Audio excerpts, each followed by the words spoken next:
Hey, welcome to another edition of Kyle Meredith with. It's the interview series presented by WFPK at WFPK.org, Consequence and the Consequence Podcast Network. Thanks as always for making your way here, for checking out the series. Of course, you know what to do. If you like what you see, what you hear, hit that subscribe button. But at 3 new interviews every single week. So it's a great way to keep up with all of your favorite artists. And today I am so excited. Desi Lydic from The Daily Show is here. Hello. Hi, thanks for having me. It's a pleasure to have you because I'm going to say it right from the beginning. We share a bit in common from the same hometown of Louisville, KY. That's right. Yes, we do. And the two of us know how to pronounce it, Louisville. It's funny, and you might get this too because like half the time on the interviews, like people are they're almost like they're so afraid of it that they have like Yes, did I do it right? And they'll overcorrect it. Then they'll go too that's right. far. Louisville, Right. Louisville. Yes, Louisville. Just don't overthink it. Don't overthink it. Say it As like you've had a couple bourbons. It's the secret. So you're from here. In fact, I should bring up my son goes to YPass, No way. which is where you got your oh I see you got your start, but Well, you're a YPass student, right? that's a little bit of a fudge. That's a little that is not you did your research correctly. I probably was not detailed enough in my Uh-huh. explanation. So I went to Eastern High School Okay. for high school, but I attended a an acting summer camp for 3 or 4 summers in a row at YPass. Hmm. So I was I guess, a summer school student, but not an official youth performing arts school student. And I regret it. I wish I would have gone there for high school. It's a bit of well, I can't say I'm not there, but it's been a fun experience for him. But still, I mean, and for anyone watching, this is the typical thing for any people from Louisville. What high school did you go to? I almost roll my eyes at myself as I brought that up, but No, it's what is your son studying? Is he studying he's acting? he's theater. Yeah, he's acting. Yeah, Oh non-musical. man, Unfortunately, he's got my singing amazing. voice, so it's non-musical. But Oh, I'm right there with you. It won't stop me from singing, but yeah, I have zero ability. Good for him. That's great. It's such an incredible school. I was doing like acting camps over the summer, but then I dabbled on the dance team, and Eastern High School has a great dance team. And for whatever reason, I chose to pursue that avenue. And they would only let me be an alternate, which means if you're an alternate on a dance team, you're allowed to dance at the games, but they won't let you anywhere near the competitions. So if that gives you any indication of how talented I was as a dancer.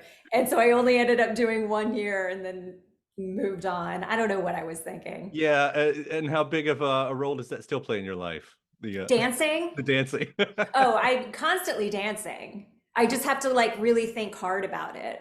My husband makes fun of me. Running, dancing, anything athletic, I have to like do the counts in my head and you can see it all over my face. I have to work very hard. Doesn't look natural. No, not even close. Well, that's so I want to start there too, and we're going to make our way to the Daily Show. But that was so you do the acting, you have the dancing, you go out to LA. Was comedy Yeah. always? Was it acting? Was it comedy? Was it both? Like, what was your direction? It was both. It was definitely both, but I think I like so as a kid, I definitely gravitated towards comedy in terms of like what I was watching. I was obsessed with Saturday Night Live, especially the era of Molly Shannon and Sherry O'Terry and Anna Gasteyer, and then later Tina and Amy. And but those years when the women were really dominating SNL, that had a huge impact on me. And I think anytime I would experiment with comedy, it was basically just some version of doing an impression of their characters.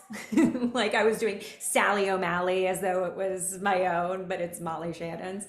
Um, and my dad used to show me old episodes of the Carol Burnett show, and I just like was so in awe of her talent and the command that she had, and that she was involved in all aspects of that show, behind the scenes, in front of the scenes.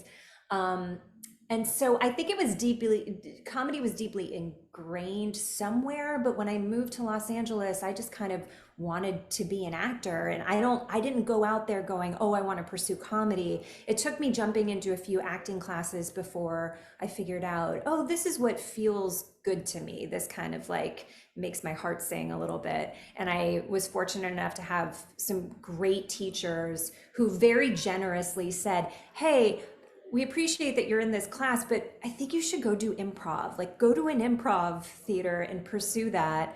And I did that. I went to the Groundlings, and then I spent a little time at a place called Improv Olympic, which is no longer there. But I kind of threw myself into that world, and I wasn't great at it at first. It takes a lot of time, and it's like exercising. You're kind of building a muscle, but I really loved it. Yeah. I mean, that is interesting because I mean, there's lots of routes into, everything that we do, but to not know that improv, like you hear so many comedians be like, oh yeah, improv was such a big thing. Like for you to sort of fall into it in a way and still get really, really good at it.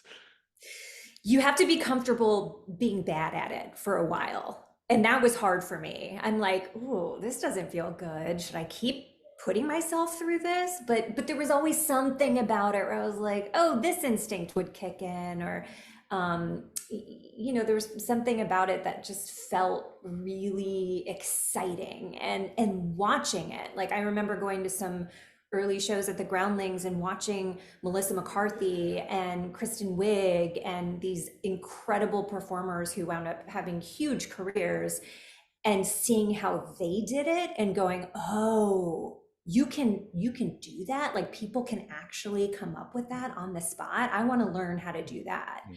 Mm. And yeah, it's just a world that definitely excited me. Yeah, I was talking with a director the other day, and he said he likes working with comedians in non-comedic roles because they're not afraid to be vulnerable. They're not afraid to show their worst self. You know, Yeah. Yeah. In fact, if you're not showing your worst self, you're probably not doing it right. right. Like, you want to set the goal of just humiliating yourself every time. But that's Kind of like I never, masochistic.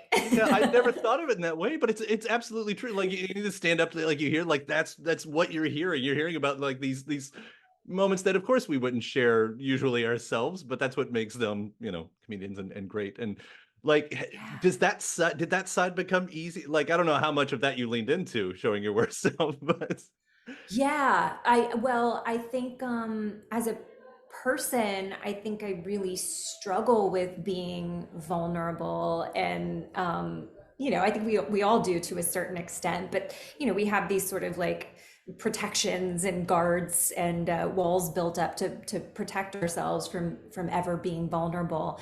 And maybe I found comedy and found that type of self-deprecating humor through trying to control my own vulnerability. Like, oh, if I try to humiliate myself, I'm in control of it. So no one's going to bully me if I'm bullying myself. I'll get ahead of them. I think there really is a little bit of that kind of lured me into it. But yeah, it's like, I mean, that's the kind of comedy that I love watching, when comedians are like kind of admit the most shameful parts of themselves, because we all can relate to that. It's just fun to watch someone else do it. yeah. Well, in seeing those moments, like when you were in awkward, like Oh. I felt like that you got to, really enjoy some of that part right there. Oh man, I love that character so much. There's nothing I love more than like someone who is just overly confident and underinformed, just a real boundary crosser. She was a fun one. Now, I feel like those that personality trait, overly confident, underinformed, goes on to be most of the people that you end up talking about on the Daily Show. It's Yeah. Yeah. yeah, Yes. Yeah. Political and comedy. Those two worlds really coexist well together. yeah. So I was reading, like, yeah, I think you said somewhere like you auditioned 3 times I for the did. Daily Show before it Yeah. happened. Was Yeah. that what was that over? Like, when was it? Quickly, over a long period of time? When did that happen? It was, I think, probably over the course of like maybe 8 years. I auditioned 3 different times when they were looking for new correspondents, and every time you audition, they send you a couple of pieces, in studio pieces that have aired on the show already, and then they also ask you to write your own piece so that they can get a sense of what your voice is and what you think your contribution on the show would be. So every time I auditioned, I wrote a piece, and I'm not really a writer. Like I've kind of learned from the incredible writers that we have here at the show since, but at the time I would only write by necessity. And so it was a lot of work every time I'd put together an audition. And when I got the call to audition the third time, it was when John was still hosting the show, and I thought, oh God, I've already done this twice before. I think if they wanted me, they probably would have told me. I should probably just get the hint and just sit this one out. And my manager really convinced me to do it. He said, I really think you should just give it a go one more time. Let's see what happens. And if you don't get it, we never have to do this again. I went, okay, I can do this. And so I rolled up my sleeves and wrote a piece and prepared the other two and made a self-tape. I was living in Los Angeles at the time. And I sent it in, and I didn't hear anything back. And I thought, okay, well, I did it 3 times, moving on. And 2 months later, I got a call from the show, just sort of asking, like, hey, we have our tape here, and we're thinking about bringing on a new correspondent, but we aren't sure yet. Would she be available to come out? And of course, yes, I'll be there tomorrow, whatever you need. And they were like, okay, we're not quite ready yet, but we're just checking. And shortly after that, John announced that he was leaving the show. So they didn't want to bring on anyone at that time because it felt like a time of transition. John left the show. They were looking for the new host. They met with Trevor. They hired Trevor. And then they called me to come out and meet with Trevor in July. So I submitted the tape in November. I got the call in July. It was a very long process. And during that period of time, my husband and I got pregnant. Right. And I was 4 months pregnant when I was asked to come out to meet with Trevor. And being a woman who started in this industry in 2001 and knows the landscape pretty well, I thought, oh my God, I know this is a progressive show, but should I tell them that I'm pregnant? What's the protocol here? Do I owe them that information? And I decided I would go ahead and do the audition and then talk to our showrunner, the executive producer, afterwards. So I did that. And like a crazy actor, I waited in the waiting room for the executive producer to come out afterwards. I said, hey, can I talk to you for a second? And she's going, yeah, sure. And I said, listen, this is my dream job. If asked, I will be here tomorrow, but you should know that I am 4 months pregnant, so I would be starting the job pregnant. And without even batting an eye or flinching, she went, congratulations, that's amazing, great. We've done it before, we'll do it again. We can talk about it on the show or not talk about it, whatever you're comfortable with. And I was just like, this is where I want to be. And I have not left in 8.5 years. Oh, man, when you find a place, and trust me, I'm in public radio here in Louisville, which Yeah, not sound like something big outside of Louisville, but it's when you find a it place, is. you hang on Yeah. to it, Yes, that's right. And that's the way it should be everywhere. And I think more places are like that now, but it wasn't lost on me how good that felt to be Yeah. supported like that. Well, and these moments of transition you guys find yourself in again, not too long ago, the rotating chairs of the desk Yeah. over the last year and the celebrities, which was fun to watch. What was it like to be in that on your all side? I think a lot of people, of course, probably ask you that because we're all like the desk became such a big deal over the Yeah. years. Yeah. Yeah. Yeah. It was, and it is. It was such an interesting time at the show, because here this spot opened up, and I think some of us at the show, as uh,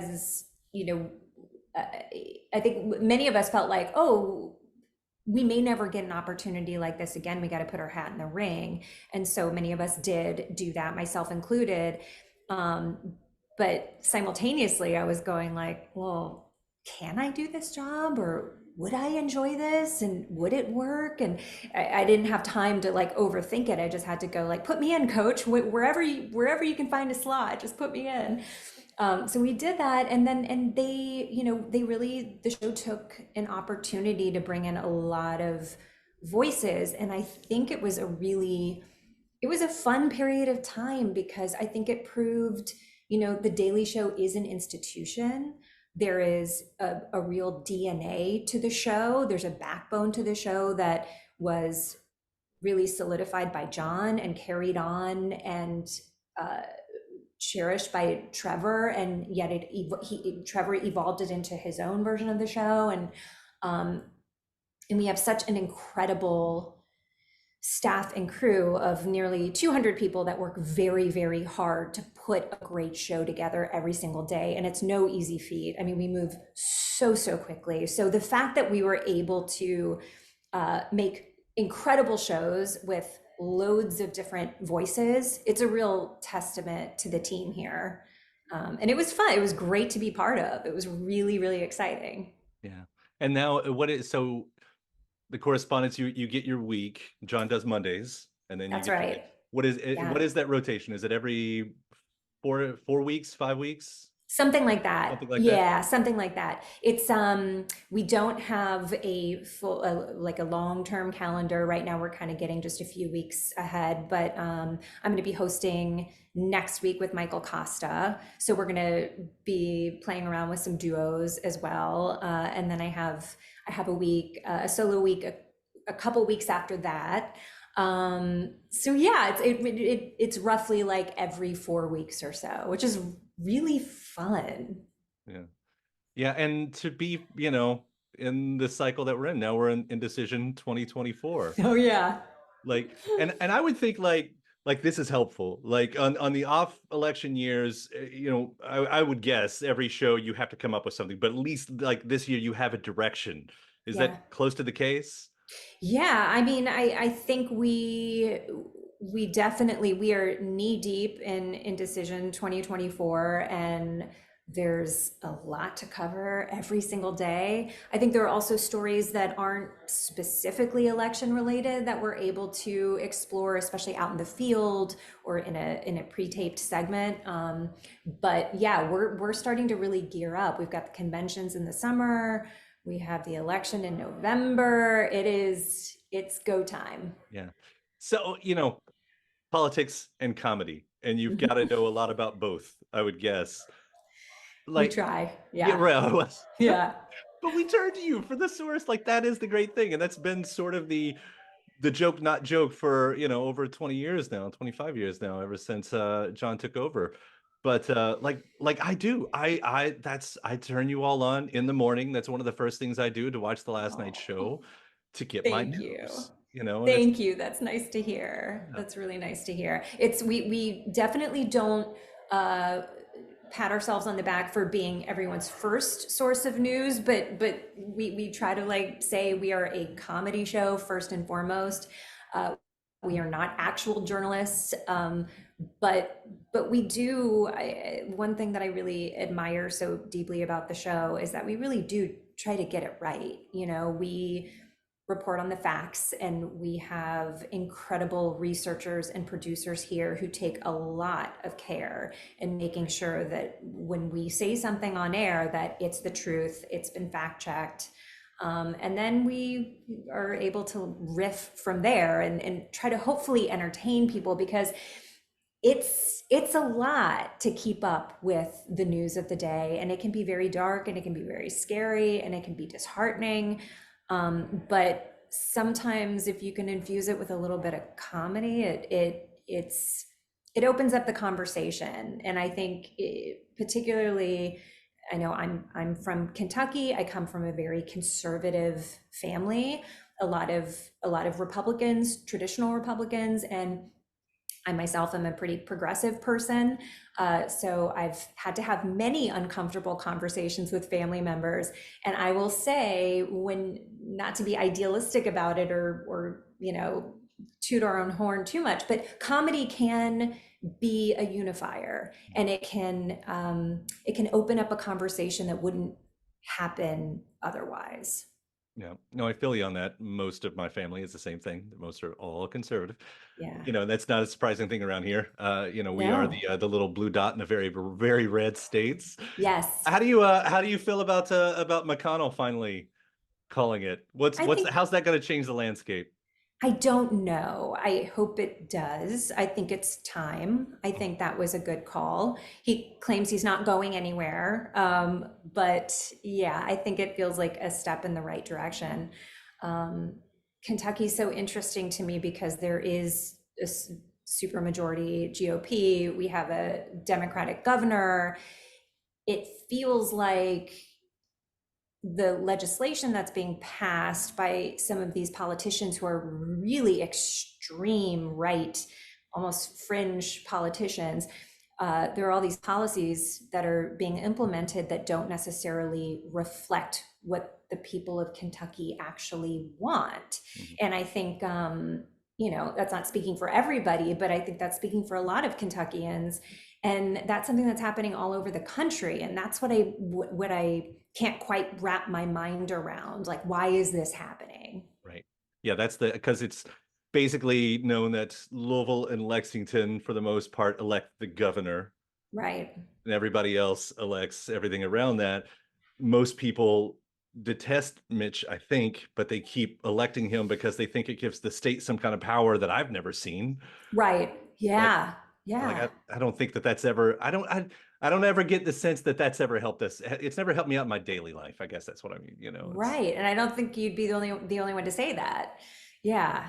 It's very interesting and it's disheartening. And specifically, we've seen it with women's reproductive rights happening where, people all over the country are voting to protect, women are coming out and saying, and men too, protecting their own reproductive rights. And yet all of these extreme right-wing policies are, I mean, there's that IVF thing in Alabama last week, and it's not reflecting the wishes of the American people.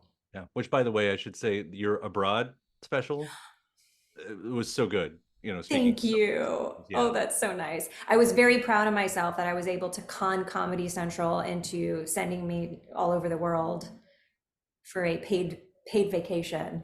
The dream No, job. I loved that. I loved that trip. Maybe I'll be able to talk them into doing it again. Now, do you ever, and kind of wrap up with this too? Do you ever, like, there is news fatigue? We have an NPR news station, part of our cluster here, Yeah. but they have to deal with that. There is the news fatigue. I never like there's never a moment when I don't tune into the Daily Show. Not to say that I watch it every single time, but like I never get that fatigue from there. And I was wondering, do you all sense that from your side? Do you see those ebbs and flows? Oh, thank you for tuning in and staying consistent there. We it's tough for us to stay on top of it all the time. We get fatigue from time to time, and we try to, I think when we have little breaks and hiatuses, we try to make it a point to really unplug so that when we come back in, we're ready to go.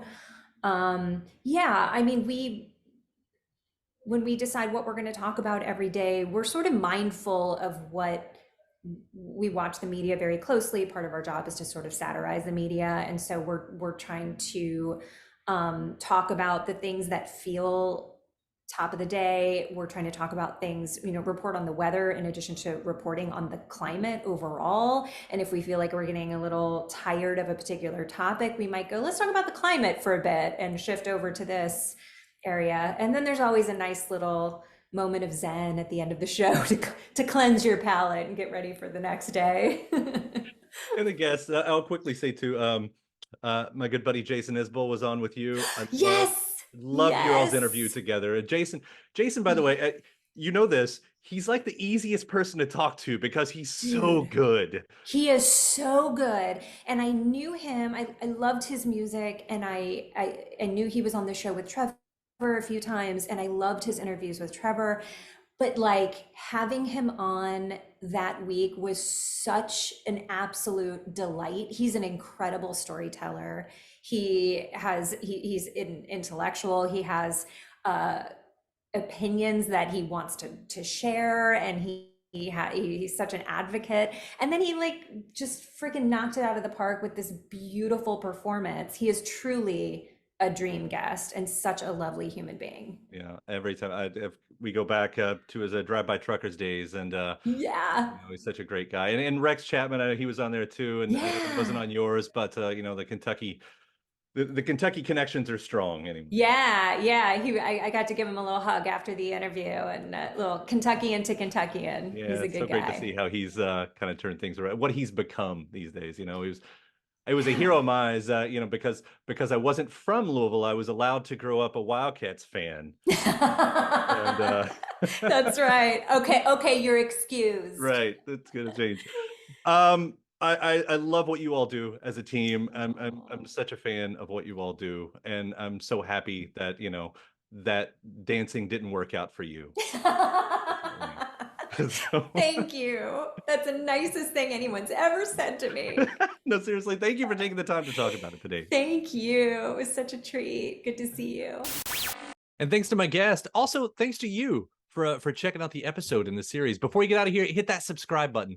Again, you get 3 brand new interviews every single week, new one every Monday, Wednesday, and Friday at right here on YouTube, or of course anywhere in podcast land, including iTunes, Apple Podcasts, Spotify, Podchaser, NPR, or WFPK.org as well. A great way to keep up with your favorite artists and discover new ones as well. Then after that, actually head over to WFPK.org. That's where I do a show Monday through Friday, 6 p.m. Eastern. It's an hour full of song premieres, music news, anniversary spins, bonus interviews, Monday through Friday, 6 p.m. Eastern at WFPK.org. Consequence has your music and film news. You can also find me on the social media spots, Facebook, Instagram, mostly on Twitter. All 3 of them, the address is at Kyle Meredith. Do hope you like and follow along. That does it for another edition. I'm Kyle Meredith. I'll see you next time.